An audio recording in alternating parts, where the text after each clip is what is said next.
بسم الله الرحمن الرحيم الحمد لله رب العالمين والصلاة والسلام على سيد المرسلين وآله وصحبه أجمعين ثم أما بعد.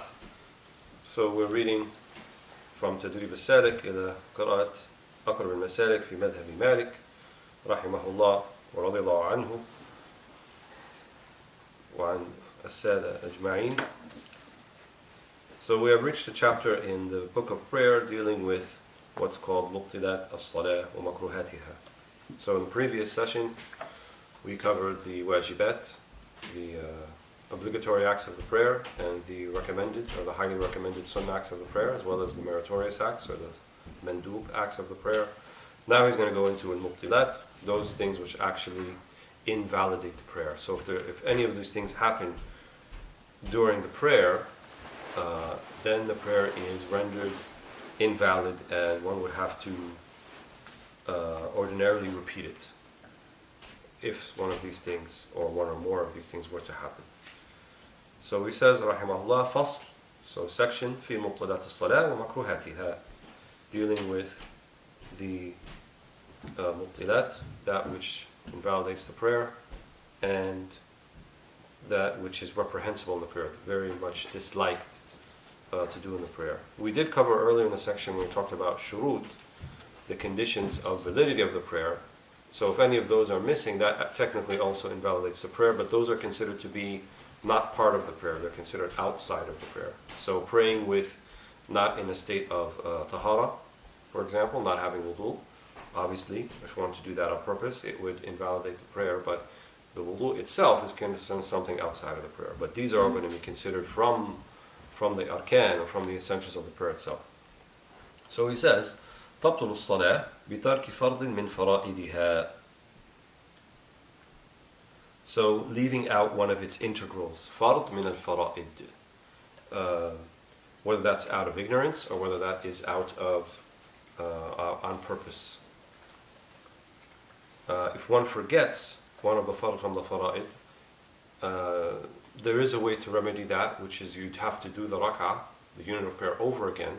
But if you don't do that, then the whole prayer would be invalid. So if you gave the salam and then you got up and left and you recall that I didn't pray, I didn't recite Surah Al-Fatiha, and I'm praying by myself in one of the rak'ahs, then that prayer would be rendered invalid. Same thing if you forgot a sujood, if you forgot ruku'ah, bowing, any of the farad from the fara'id. And generally speaking, we say that all of the af'al, all of the things that are performed in terms of physical movement within the prayer, are considered to be fard, except three things. One would be the raising of the arms when you say takbirat al-ihram, saying Allahu Akbar. The middle julus in a 3 or 4 rak'ah prayer is not considered to be fard. And turning the head slightly towards the right at the end of the prayer when you say Assalamu alaikum. Everything else is considered to be essential in terms of movements of the prayer. And then we say that the aqwal, that which is actually recited during the prayer, everything is not an obligation except 3 things. Which 3 things? Allahu Akbar at the beginning, saying that is fard. Surah Al-Fatiha is fard, it's wajib. And the Salamu Alaikum at the end, the actual words, not the turning of the head, is considered to be fard. Everything else that's recited in the prayer is not a fard, it's not an obligation. So like the surah after the Fatiha, Sami Allahu liman hamida, the takbirat that are the movements in between from one movement to the next, and none of those are considered obligations. So that's something to keep in mind when we say leaving something out of the fard, of the fara'id. A very simple rule: all the movements in the prayer are fard except 3. And we said they're the raising of the arms at the beginning, takbirat al-ihram, the middle julus, the middle sitting, and the turning of the head to the right. And all of the things that are pronounced, that are actually said, recited during the prayer, are not obligations. They're going to be sunan or mandubat. And the 3 exceptions would be Allahu Akbar at the beginning, Surah Al-Fatiha, and then Assalamu alaikum at the end. So kind of a simple, this is what's called a qaida fiqhiyya, a fiqh rule, in the sense that it gives you kind of an index to a particular set of rulings, in order for us to understand many rulings under kind of one universal fiqh maxim or principle. So he says, بِتَرْكْ فَرْض مِنْ فَرَائِدِهَا, if any of those things are left out for whatever reason. أو بزيادة ركن إن كان فعليا كالركوع والسجود. Or purposefully, he doesn't say purposefully, but purposefully adding something that's a rukn, that is an essential fard or part of the prayer. So of the movements we just mentioned, like he says, in kana fa'liyan, if it's a movement, kal ruku' was sujud. So you felt like the 2 sujud is not enough, and you feel like 3 would be better, and you do a 3rd one on purpose, this would invalidate the prayer. If you did add forgetfulness, then that has another ruling, and that comes in 2 chapters from now, which we probably won't get to today, but the next session, inshallah.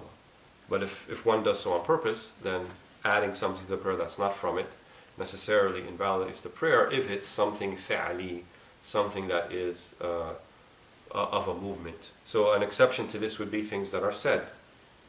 So if you said Allahu Akbar twice instead of once, one of the movements, that doesn't invalidate the prayer. Because the prayer, all of it is dhikr, all of it is remembrance. So if you were to say something Allahu Akbar twice, doesn't invalidate the prayer, even though that would be amongst the things that are reprehensible, generally speaking, makruh. وَبِمَا يُشْغِلُ عَنْهُ يُشْغِلُ عَنْهُ الرُّكْنِ, and that which keeps you preoccupied from doing one of the physical integrals of the prayer. Like what? Like having to go to the bathroom, for example. If it's to the degree, like let's say you really have to use the restroom and you can't stand upright as a result, and you're standing like over like this, so it's taking away from your qiyam, right? And you're standing up straight, which are integrals of the prayer. Then in this case, that would invalidate the prayer. Or if you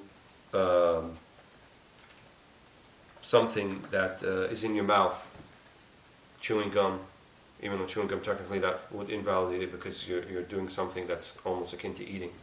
But if you have something circling around in your mouth, or something that's keeping you preoccupied from doing the rukn properly, from doing the integral prayer properly, this would also invalidate the prayer. وَبِالدِّحْقِ أو بِالدَّحَقِ مُطْلَقًا, and by laughing.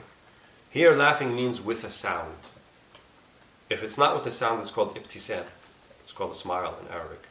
So smiling, for example, in reaction to hearing a particular verse recited, Allah subhanahu wa ta'ala promising the mu'mineen paradise and Jannah and Hur al-Ain and so forth. If it's a smile, right, which is without sound, it doesn't invalidate the prayer.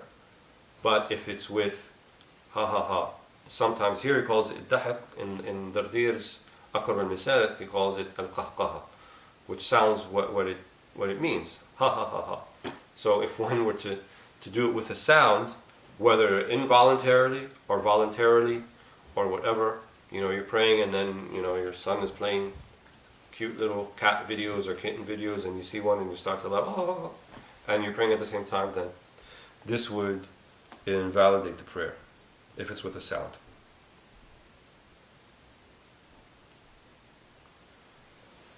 وبتعمد النفخ بالفم, and also to blow out so that you make a sound purposefully, like oof,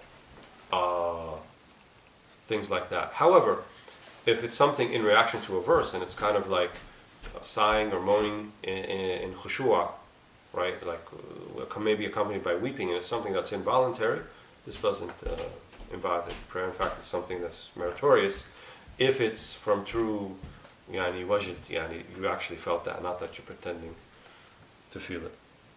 وَبِالْأَكْلِ أَوْ الشُّرْبِ, and eating or drinking while you are praying. So either one. And this is if one does so on purpose.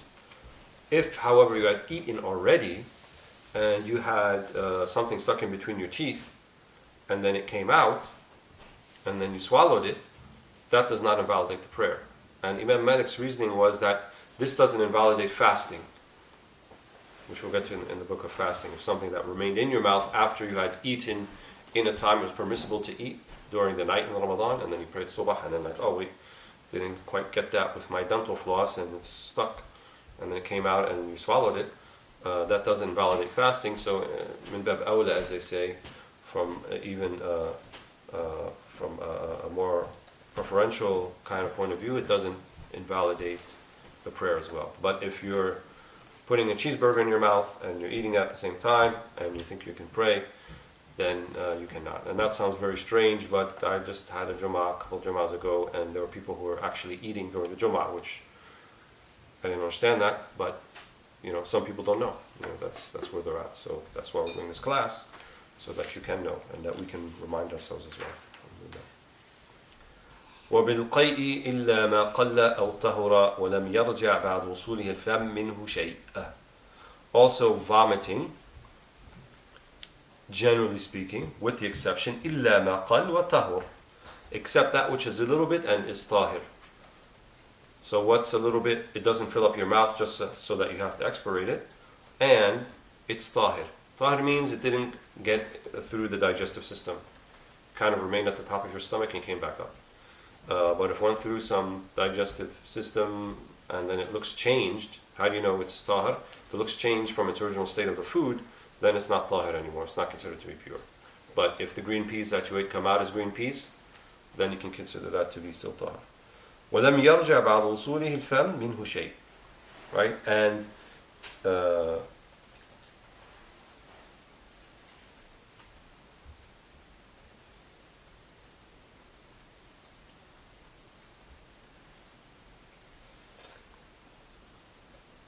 also that it came up and it was just something a little bit, and you didn't it didn't go back down after that. Something that remained a little bit, that wasn't that much. Here he says something a little different than a dardir. This is in the case of a ta'ammud. You purposefully do it. So purposefully doing it, even if it's a little bit and even if it's tahir, negates the prayer. So if you stick your finger down the throat for whatever reason during the prayer and you make yourself vomit, then that would invalidate the prayer.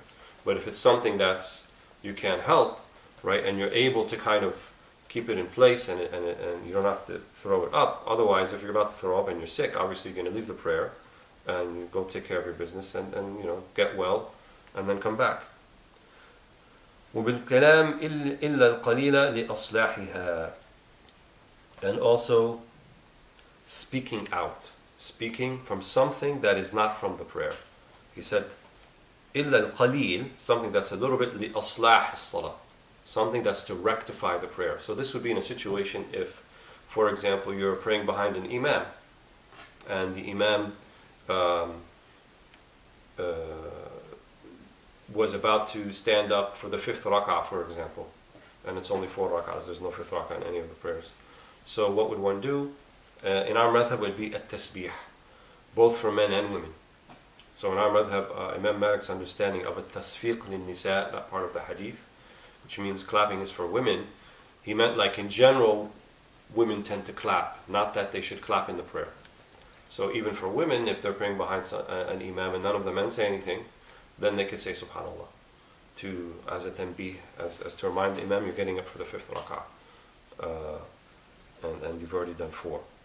So, however, if you're speaking not for the rectification of the prayer, if you're having a conversation with the person next to you, oh, how's your day? It was pretty good. And I've actually seen that happen too. So it's not something that everybody knows. You can't talk to the person next to you. You can't have a conversation or anything like that. There are some other exceptions. Even in the Maliki school, this perhaps came up before. If someone comes in and you're praying, they say, Assalamu alaikum. It's actually mandub. It's recommended to give them ishara. Just like raise a hand. But if you say, wa alaikum assalam, your prayer is invalidated because you're addressing someone other than Allah subhanahu wa ta'ala, or you're addressing for other than the rectification of the prayer. Some of them even mention that if someone is knocking on your door, it's not in this one, but it's in the Tadrib. Someone is knocking on your door and they want to come in and they're waiting, and should you let them in or not let them in, and you can't leave the prayer. So they said if you're in a place in the prayer, like the recitation after the Fatiha, then you can recite an ayah from the Quran that would give them permission to enter. ادخلوها بسلام آمنين, for example. Right? Enter into it with peace, or something like that. If they were to understand that. This is in days when the Quran was hadir and people understood that type of thing. I think today it wouldn't work too much. They would just have to wait. And anyway, people don't actually knock on anybody's door anymore without an appointment, and you have to, you know, make a doodle survey to see when we can get together and all that sort of thing. So all of this kind of burdensome takalluf, you know, that people do today, kind of, that's no longer really an issue. But let's assume that we live in a neighborhood where people knock on doors, then this would be something you would be allowed to do, to recite a verse. But if you were to recite the verse in a place where it's not part of the prayer, like the ruku' or the sujood, then that would be invalidating the prayer.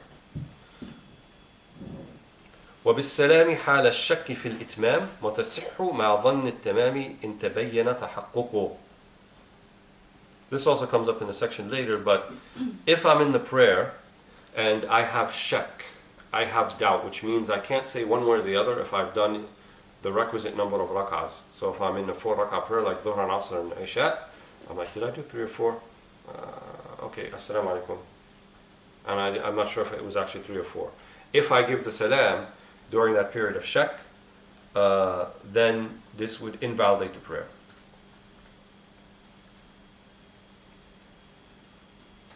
But if I have certainty, or near certainty, right? Because they say, if you're in the prayer and you're not sure if you did 3 or 4, al-asl tibni ala al-aqal, that you would assume you did 3 and then do an extra rak'ah, and if there is a ziyada, then you would do something called sujood as-sahw ba'd as-salam.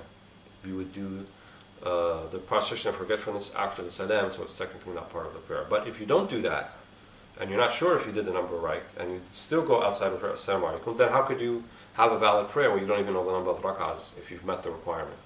So this would invalidate the prayer. وَتَصِحُّ مَعَ ظَنِّ التَّمَامِ إِن تَبَيَّنَ تَحَقُّقُ.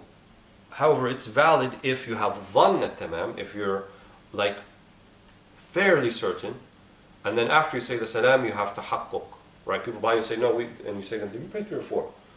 They say, no, we prayed 4. And everybody agrees. But when you said the salam, you didn't have shak. Shak is 50-50. Dhan means like 95% sure or 80% sure that, you know, I finished, I did 4 rak'ahs. And then in this case, it would be valid. So shak is the problem. When you have 50-50, you're not sure either way. وبسجود المسبوق الذي لم يدرك ركعة مع الإمام قبليا أو بعديا وبترك السجود القبلي إن كان عن 3 سنن وطال. Let's do the first part. This one is a little complicated. Sujud al-masbuq. So who's al-masbuq? The one who enters the prayer late with the jama'ah, with the congregation. And he didn't make 1 rak'ah, full rak'ah. So he came in after they did the ruku'. So they did subhanallah, they came back up, and then at that point he entered the prayer, or any time thereafter in the last unit, in the last rak'ah. Technically, this person is said to have not made the congregation in the Maliki school. So he could actually go and pray with another congregation at the same prayer if he wants to get the reward of the congregation. But let's say he joined in this way. So he didn't make 1 rak'ah ma'al imam.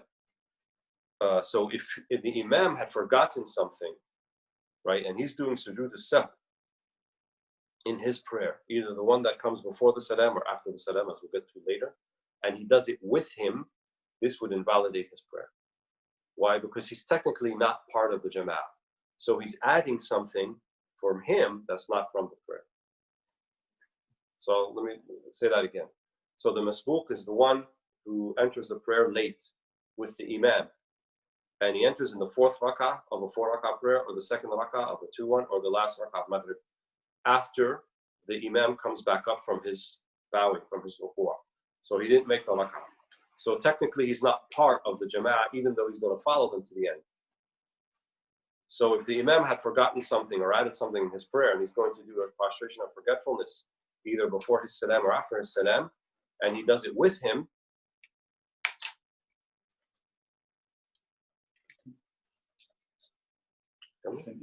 then his prayer is invalid. What should he do? When the imam does a sujood qabli, which means he does a prostration of forgetfulness before the salam, He's staying in his place. Don't do sujood with them. When the imam comes back up and says assalamu alaikum, then you rise and complete your prayer. In the sujood al-ba'di, which is the one, it's easier, he's going to say assalamu alaikum, then he's going to say Allahu Akbar and go into his prostration of forgetfulness. You're not going to do that. You're going to say Allahu Akbar and go up and complete your prayer. So that's that first mas'ala, that first issue. وبترك السجود القبلي إن كان عن ثلاث سنن وطال. Also, this will come up in the chapter later on. If someone forgets three sunnahs from the prayer, and did not do sujood al-sahu, the prostration of forgetfulness, and then said assalamu alaikum, their prayer would be invalid unless they realize that while they're still sitting there. So that means they didn't do the tasbih yet, they didn't get up and leave the masjid or leave the place of prayer. So if they're still sitting, like, oh, wait a minute, I forgot to say two Allahu Akbar and Sami Allahu Hamida. So that's three sunnah. Or I forgot the middle sitting, right, which has the sunnah of the sitting and the sunnah of the tashahhud, and then the movement from that. So that's like three sunnah right there. Then he has to do the sujood al-sahu, the prostration of forgetfulness. If he winds up not doing it, then his prayer is invalid if he left the place of prayer, and have to come back and do it over. And that we're going to get into more detail when we get to the chapter on prostration of forgetfulness. وبالأفعال الكثيرة إن سهوا وإن سهوا, and also extraneous movement in the prayer, even if it's out of forgetfulness or not realizing. So in the Maliki school, unlike some other schools like the Shafi'i school, it's not really defined as a number of movements, but it's by ada, by custom. So what ordinarily would be considered to be many movements. And the general rule with that is someone looking at you and they can't tell if you're praying or if you're doing something else. So you're like, Allahu Akbar. I'm like, is that guy praying or is he like just sitting there and doing stuff? And so if someone who's a casual observer can't tell and knows what the salah is, then in this case that would invalidate the prayer. وبالفتح على غير إمامه. Here, al-fath على غير إمامه. So fatah means trying to correct the imam. So this scenario is kind of hard to visualize, but let's say that you are in an airport musalla where there's different jama'ahs that may be going on, which is valid to do if it's something that doesn't have an imam ratib, doesn't have a regular imam. And there's another congregation over there, and you're with this one over here. And then you hear the imam over there recite something wrong, and then you correct him. But you're not part of that jama'ah, you're over here. If you were to do that, then that's like extraneous speech, because that's not your jama'ah. So this would invalidate the prayer. And the reason these are included, because these things had to have actually happened. The Maliki school is actually renowned. Imam Malik didn't like to talk about issues that never happened. So all of these things came to his attention. And he said, well, in this case, fath ala ghayri al-imam yubtil as-salah. We're also going to get later on into, when we talk about the imamah or jama'ah, that al-fath al-imam, and actually saying something to the imam is not recommended at all, illa idha istaftah, which means he asked for you. So, if he is reciting something from other than Fatiha and he makes a slip in a verse, you're not supposed to correct him. It's only if he stops, he pauses, and he doesn't know next, and then you can maybe say the next verse or the next word of the verse. But unfortunately, we have in our masajid people just like love to correct the imam, and sometimes they're wrong, but they want to do it anyway. So, illa idha istaftah. If he makes istiftah, in other words, he's seeking help, then in this case, yes. But otherwise, he didn't do anything that's going to invalidate the prayer. If it's in something other than the Fatiha, then you let it go. وبسبق الحدث أو نسيانه.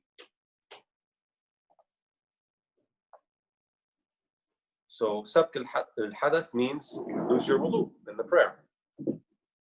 Can't continue after that. أو نسيانه, or you recall while you're in the prayer, I don't have wudu. So those two things automatically are going to invalidate the prayer.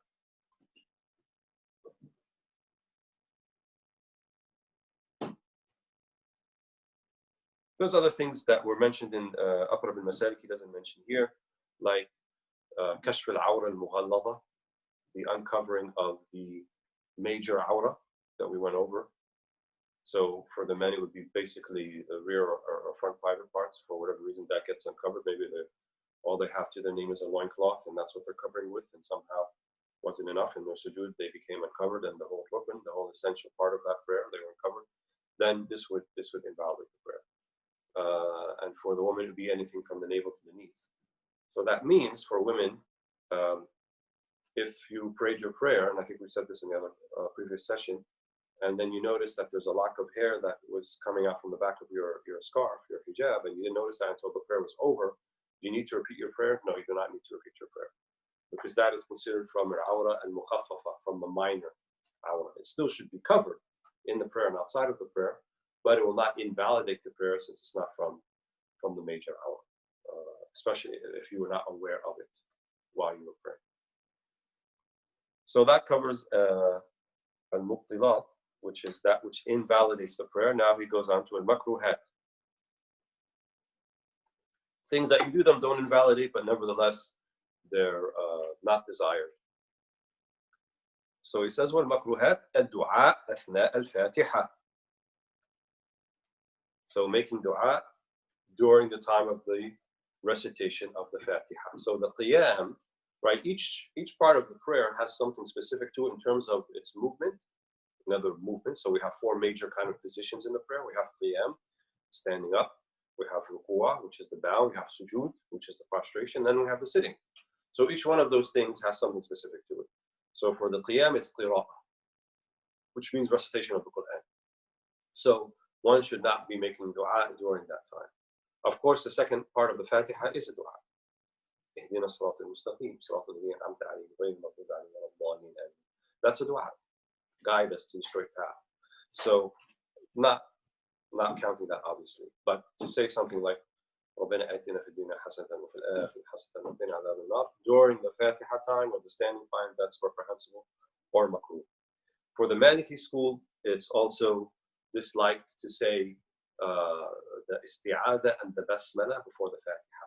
So the Maliki, they say Allahu Akbar, and then they go right into Alhamdulillah Rabbil Alamin, because they do not consider the basmala, Bismillah ar-Rahman ar-Rahim, to be a verse from Surah Al-Fatiha.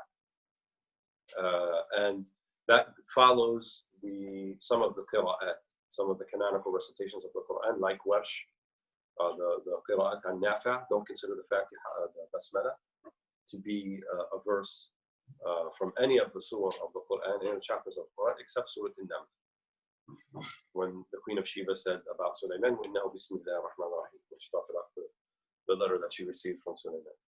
Other than that, they say the basmala is just kind of a separator between surah, and it's not a verse from that. It said the Shafi'iyya say no, the basmala is a verse from the Fatiha, and actually qira'at Hafs and Asim, Hafs and Asim it's a verse. And you find some masahif where there's a one indicating that the Basmala Rahman Rahim is the first verse, and in other ones, different qira'at, especially like the ones from North Africa, Morocco, and so forth, they'll have that's not a verse. So there's a khilaf about that. So the Malikiyya say it's disliked to recite Surah Al-Fatiha, Surah Al-Basmala, Bismillah ar-Rahman ar-Rahim. However, Imam al-Dardir says, if your intention is al-khuruj an al-khilaf, which means that you want to avoid this issue of khilaf, of legitimate scholarly difference, but let's say you're somewhere where people are, and you're praying as the imam, and people are accustomed to hearing the Bismillah ar-Rahman ar-Rahim from the prayer. So like a Shafi'i majority country like the Malay Archipelago, Indonesia, Malaysia, East Africa, Kenya, South Africa to some degree. So any of those places or in a masjid where people are used to that. If they're used to that, then it would be wise, I think, to recite the Basmala if you're the imam in the prayer. Because sometimes people only know what they learn specifically, they don't know that there's this kind of scholarly difference about it. So it's better to avoid confusing people. And that also means don't read a qira'ah, don't read something in a style of recitation if you know more than one, that's something that's unfamiliar to them. So we avoid doing the unfamiliar with people where it may present some type of fitna to them. And this is also based upon the khabar of Ibn Mas'ud.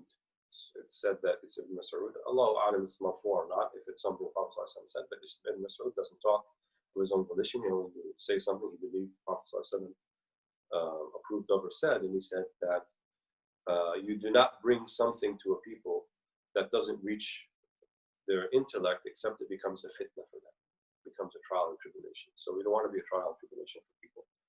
So, and the Maliki, actually, that's one of their usul, one of their juristic foundational principles is something called Murat al-Khilaf or Khuruj al-Khilaf, which is to consider scholarly difference. So they may feel they have the dalil, they may have the scholarly proof from the Quran and Sunnah in their favor, but they will allow or even go in favor of another school of thought to avoid the khilaf. And to my knowledge, they're the only school of law that has that as a principle, Murat al-Khilaf. Also that dua al-istiftah, which means to have an opening dua after Allahu Akbar before al-Fatiha, like some other schools have, the Maliki don't have that. So it's Allahu Akbar, Alhamdulillahi Rabbil Alameen. Under normal circumstances, that's how we do it. وفي الركوع والقراءة فيه أو في السجود. Also dua in ruku' is disliked. That's for tasbih. So that maqam of ruku' is tasbih. Subhanallah al-Azim, Subhanallah bihamdihi. Any form of tasbih is fine. والقراءة فيه وفي السجود. And recitation. So recitation of the Quran and dua in the ruku' is disliked. أو في السجود. And قراءة in the sujood. Right? The maqam of the sujood is two things. Tasbih and dua. So you can say Subhanallah bi'ala, Subhanallah bi'al-Azim. You can say Subhanallah bihamdihi, and you can make any dua you like.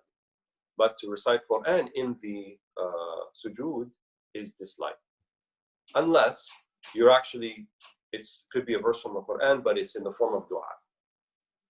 So if you say, ربنا لا تزغ قلوبنا بعد إذ هديتنا وهب لنا من لدنك رحمة إنك أنت الوهاب. It's from Surah Al-Imran. That's actually a dua. So if you're doing with the intention of dua, then that's perfectly fine in the sujood, because you're not intending it as a verse of the Quran, per se. والدعاء بعد التشهد الذي لا سلام فيه. And dua after the first tashahhud, the first testification of faith, when you're in the middle sitting of a 4 or 3 rak'ah prayer, 4 or 3 unit prayer. So you say, التحيات لله الزاكيات لله الطيبات لله السلام عليكم النبي ورحمة الله وبركاته السلام عليكم وعلى عباد الصالحين أشهد أن لا إله إلا الله وحده لا شريك له وأشهد أن محمدا عبده ورسوله. That's the first part. So to make dua after that is not desired, and you should just rise and then continue. However, in the last sitting, after you do the full tashahhud, including the salat on the Prophet ﷺ, then it's recommended actually you do dua. And we went over that last week. And hopefully we're going to have that up on the app, the WhatsApp group, the actual transliteration and the seal of that, the formula of that. والسجود على ما فيه رفاهية وجاز على الحصير والأرض أفضل. So Maliki are a little strict here. They say that السجود على ما فيه رفاهية, prostrating on something that is considered to be luxurious. And you're like, well, what's luxurious? Well, during the time of the Prophet ﷺ, they actually prostrate the ground inside was the same as one outside of the masjid. So they were prostrating on sand and stones and pebbles, just like the ground outside. So they said al-hasir, right, which is just a very plain, simple, maybe made out of bamboo type of covering. Jazz is permissible, it's not recommended. وَالْأَرْضُ أَفْضَلُ, but the ground is better. So the idea of having very plush carpet and you have a sphinge, which is like a thing that you put under the carpet. What's it called? The foam, right? Like the foam that makes, you push down your carpet and it's like soft and things like this. And many much money is paid for these type of things. The Maliki consider that to be something like a bid'ah, something like an innovation, because it's rafahiyya, it's luxurious. But we say, هذا ما عمد به البلوى.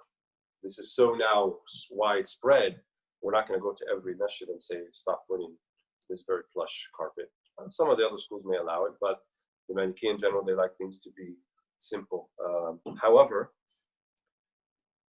and I've seen these type of prayer rugs that they actually have the foam built in, and sometimes they're like that thick. So if they're the type, and you can prostrate on this such as that your head actually doesn't touch the ground, right? Like your head just makes an imprint in the foam, and you're not touching your forehead is not touching ground beneath, then your prayer would be invalid. Because you're not having the jabha, which is fard, which is wajib, to have your forehead touching the ground. So I would avoid all of those foam type of prayer rugs. And if you need a prayer rug, just like a simple one, that's kind of, but if it has foam built in, and these things now are all the rage in Mecca and Medina, and people bring it back and so forth. The idea of the prayer should be simple and not rafahiyya, not luxury. And, we came from the earth, and there's something very powerful and symbolic about what we came from, and we're touching it. And then Allah describes that as the closest place we can be to Him. So why would we want to put something in between that, our forehead, and that where we came from? But a simple prayer rug, I think, is best. And also to avoid prayer rugs that have a lot of kind of fancy design that will busy you.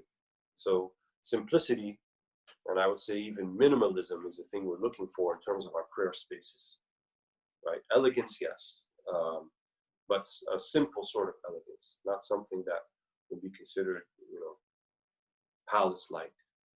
No. According to the Maliki. وَالْإِلْتِفَاتُ بِلَا حَاجَةٍ. Iltifat means like moving your body. So you can actually, as long as your feet are planted forward and you're going all the way like this, you don't invalidate your prayer. But the minute that you move your feet and you turn your back to the qibla, your prayer is invalid. So keep that in mind. But iltifat means like, looking this way and that way. Maybe you have a child who's playing around and just trying to keep an eye on you looking this way. That's okay. But it's dislike if it's just for no reason. Also, that's why it says bila haja, without just cause, without need.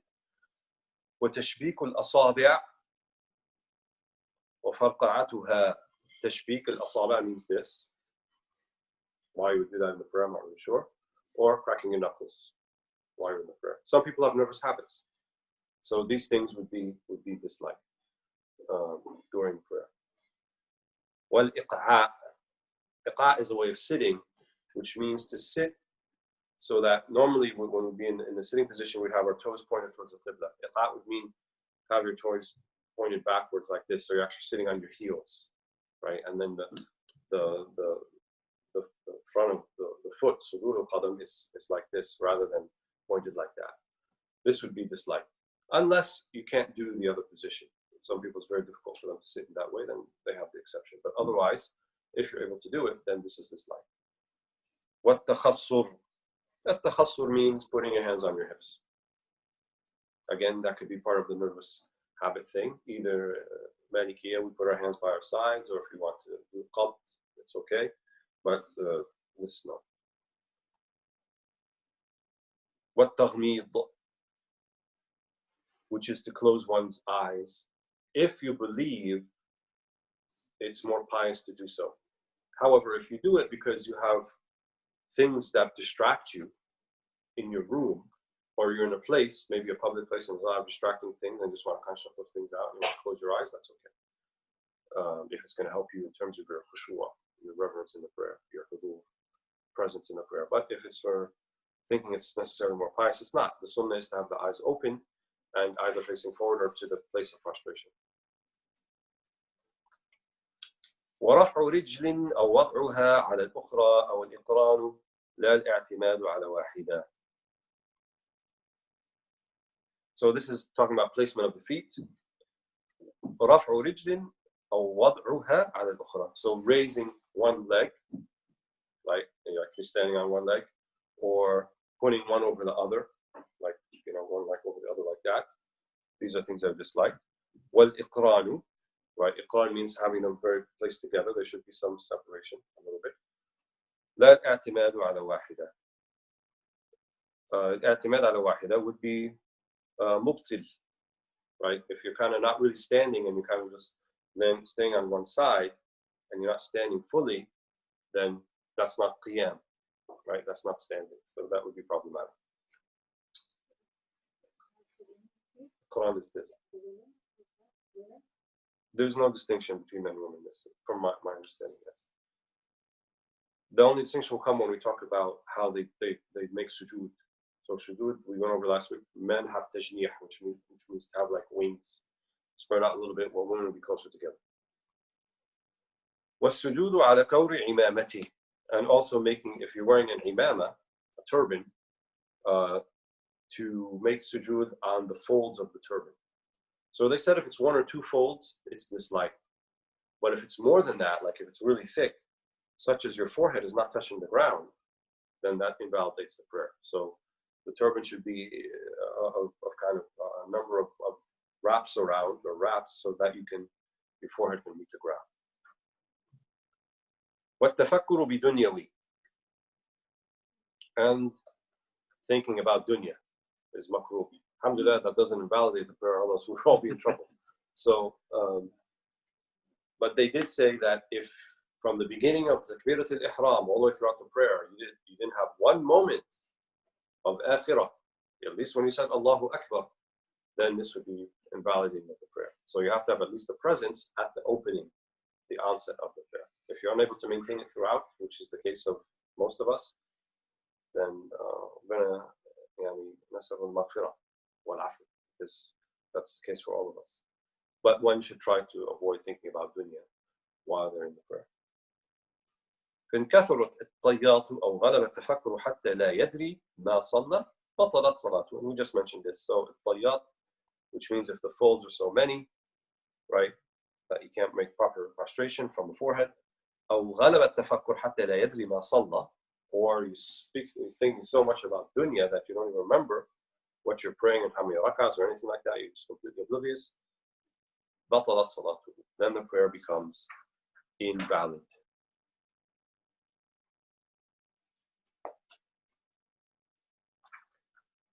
So I think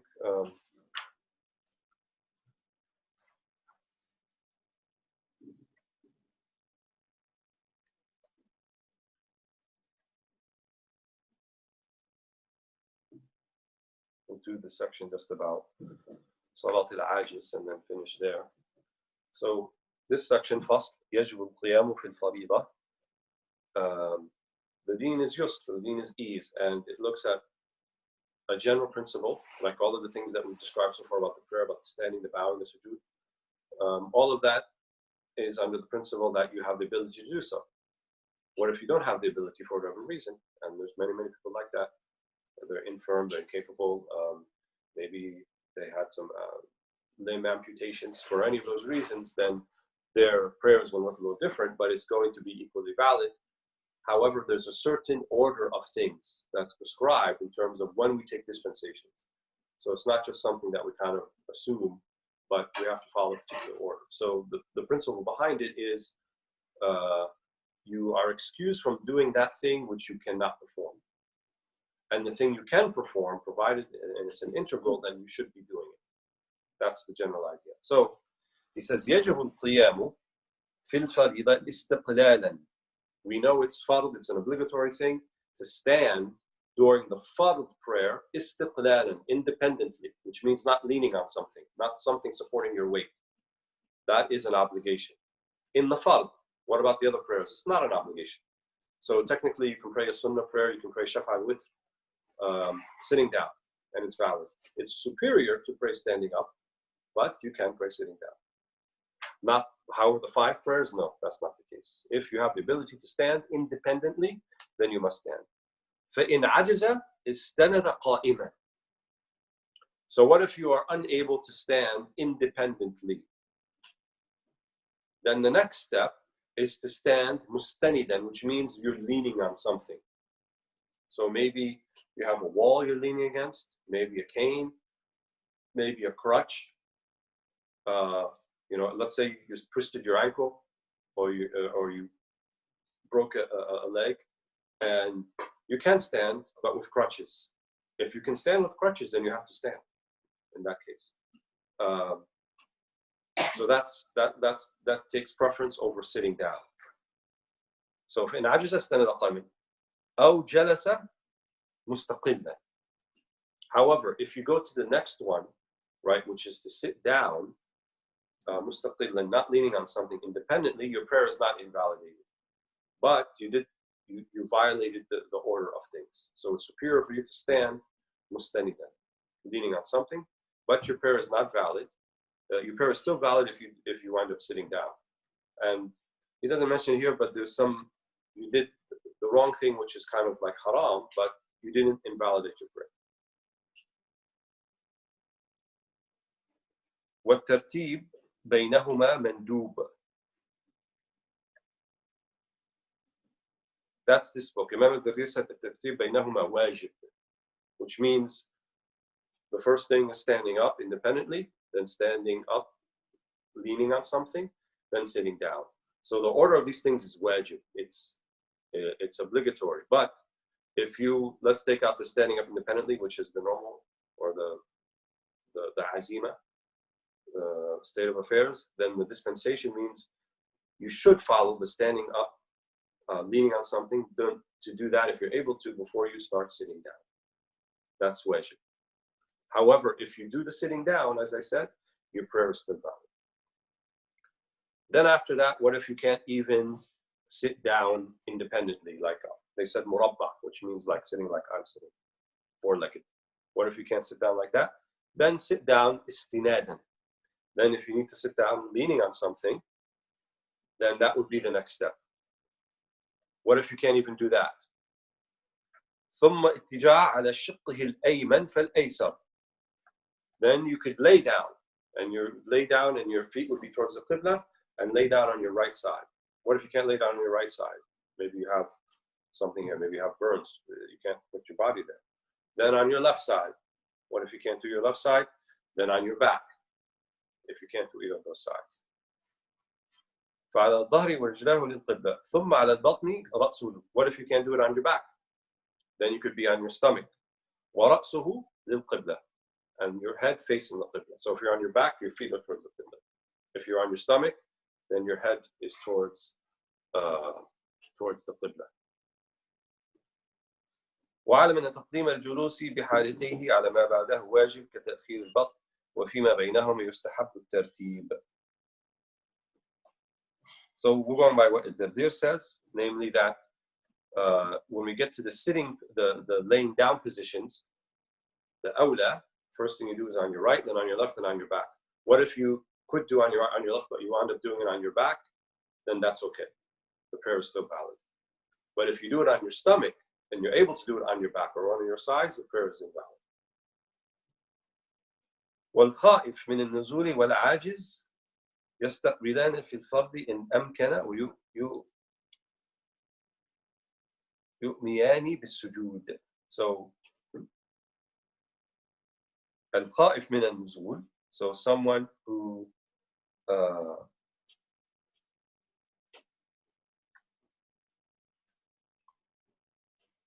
know why I brought this issue.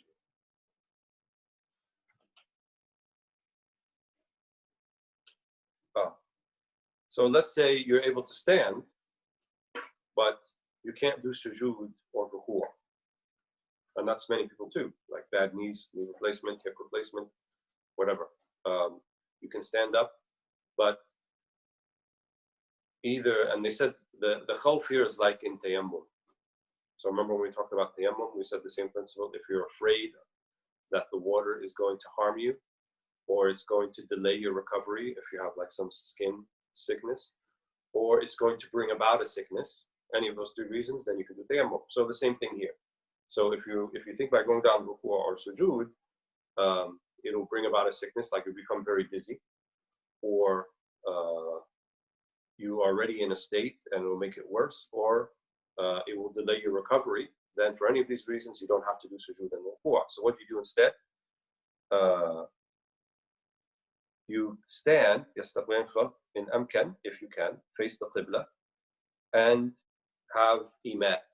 So imat means like you just turn your body a little bit. So in ruku', just like imat, as much as you can lean in with or bend, and the same thing for sujood. What if you can't even do that?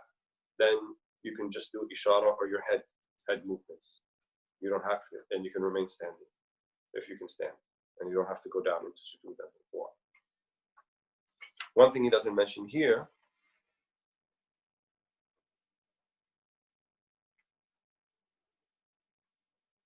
let's say you need help getting up. So you can stand once you start the prayer standing, but once you go down, you're not coming back up by yourself. What do you do? In this case, begin the prayer standing and complete it sitting. So this is very important because it means like, well, I know I can't get up, so I'm just going to start the prayer sitting down. No, at least you can do one rak'ah standing up.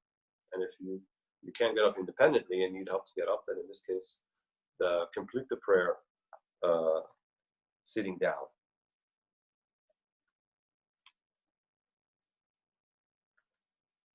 وَالْإِمَاء بِالسُّجُودِ كُلُّهُ لِلْأَرْضِ. Right? And so the imat, or the indication of the sujood, all of it is towards the ground. So even you indicate with your eyes. Let's say you can't do any of this. Let's say you're in a full body cast and you're awake and you're wa'i and you know what's going on and you're in the hospital bed and you can't do any of this. What do you do? With your eyes. Do the whole prayer in your head. What if you can't pronounce any words? Doesn't matter. You can still do it that way. So all of that, inshallah, will be accepted. Anyone who finds themselves in a situation, it's a test from Allah, it's a trial, it's a tribulation, but the Sharia is beautiful in the sense that it gives you the dispensation and the rukhas when we encounter such situations. Wallahu ta'ala a'la wa a'lam, alhamdulillahi rabbil alameen. We'll stop here, and the next time we'll be beginning with fasl fi qada and fawa'id, about missed prayers and how to address them or redress them. Alhamdulillah.